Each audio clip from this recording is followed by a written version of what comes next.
हम न पढ़े हुए, भले नहीं पढ़े हुए हैं, लेकिन हम सबको जान गए। क्या जान गए? ये सब झूठे गुरु हैं। उनमें वेद ग्रंथ उपनिषद शास्त्र वगैरह ये हैं तो सभी, लेकिन भक्ति मार्ग के लिए हैं। भक्ति मार्ग माना अंधा मार्ग, क्योंकि भक्ति तो अनेकों से आती है ना, और अनेकों की बुद्धि में तुंडे तुंडे मत बिन्ना, अलग अलग बातें हो जाती हैं। तो ये मैं जानता हूं कि वेद ग्रंथ शास्त्र उपनिषद आदि पढ़ने से अथवा भक्ति करने से या भक्ति के कर्मकांड के शास्त्र पढ़ने से, क्योंकि वेदों में तो सारी कर्मकांडों की बातें आई है ना। तप करो, जप करो, आसन लगाओ, प्राणायाम करो, यज्ञ करो, स्वाहा करो, तो ये कर्मकांड के शास्त्र हैं। और इन कर्मकांडों को करने से मेरे को कोई नहीं मिलते। अब वो शास्त्र चाहे स्वधर्मियों के हों चाहे विधर्मियों के हों, वो भी तो कर्मकांड करते हैं ना।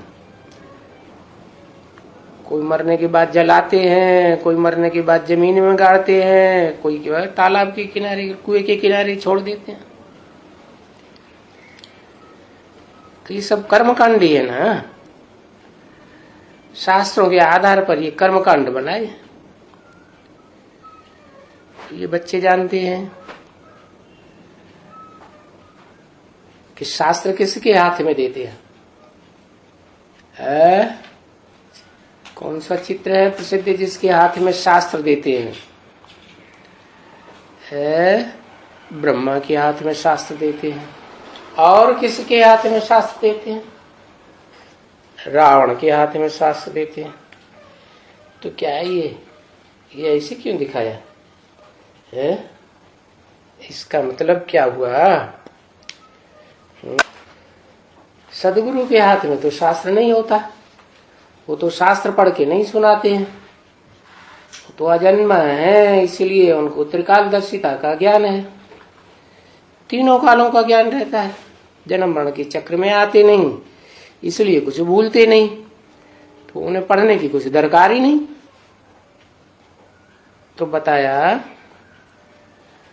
कि उस एक से ही आती है ज्ञान की अथॉरिटी, और सब गुरुओं से आती है भक्ति मार्ग की अथॉरिटी, माने शास्त्रों की अथॉरिटी। ये मैं जानता हूं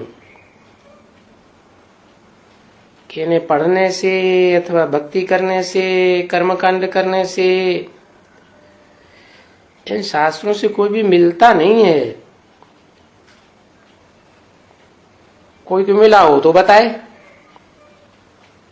ऐसे ही कह देते हैं पार निर्वाण गया।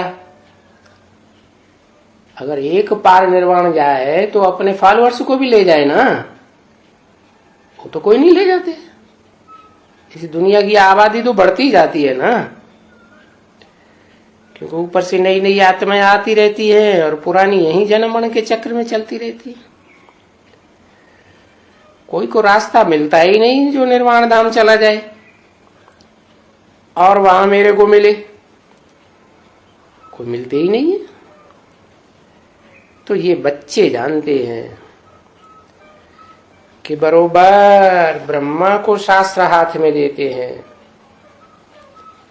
क्या कि ब्रह्मा ने जो भी सुनाया वो क्या सुनाया है? कहते ब्रह्मा के मुख से वेद निकले, तो वेदों में वही कर्मकांड की बातें हैं। क्योंकि शास्त्रों को पढ़ के जो ज्ञान आता है वो अपना क्रिएट किया हुआ थोड़ा ही है। अपना ज्ञान क्रिएट किया हुआ अपना कब बनता है? कब बनता है? जब मनन चिंतन मंथन करके अपना बनाया जाए, तो ज्ञान अपना बनता है। तो बताया शास्त्र इसलिए दिए हैं ब्रह्मा के हाथ में, क्योंकि बुद्धि में जो वेदवाणी सुनाई गई मुख से बस उतना ही रहता है, खुद का मनन चिंतन कुछ भी नहीं। तो बताओ ब्रह्मा फिर किसका बच्चा हुआ है? उसी का बच्चा हुआ जिसने उनको पहले पहले सुनाया। और पहले पहले जो सुना, उस सुनने के आधार पर उनको पक्का निश्चय बैठ गया कि मैं आज ये आत्मा हूं, मेरा ये पार्ट है।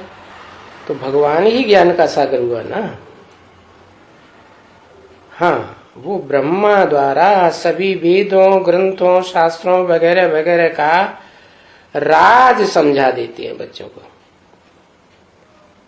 कौन से ब्रह्मा के द्वारा राज समझा देते हैं? जिसके हाथ में वेद शास्त्र देते हैं उसके हाथ में नहीं। जो पहला पहला ब्रह्मा है उसकी बात है। जो आदि में था वो अंत में भी प्रत्यक्ष होता है, समझता है तो दूसरों को समझाता है। हाँ, पढ़ाते नहीं है तुमको। कहते हैं कि ये शास्त्र आदि पढ़ने से, ये कागज की छपी मुरलियां आदि पढ़ने मात्र से कुछ भी प्राप्ति नहीं होती है कि पढ़ लिया, पढ़ करके दूसरों को सुना दिया। जैसे कोई होते हैं बहुत सुनते हैं, बहुत पढ़ते हैं, ज्यों का त्यों सुना देते हैं, शास्त्रों को रट ही लेते हैं। जैसे कहते हैं शंकराचार्य को 8 साल की उम्र में सारे वेद याद हो गए।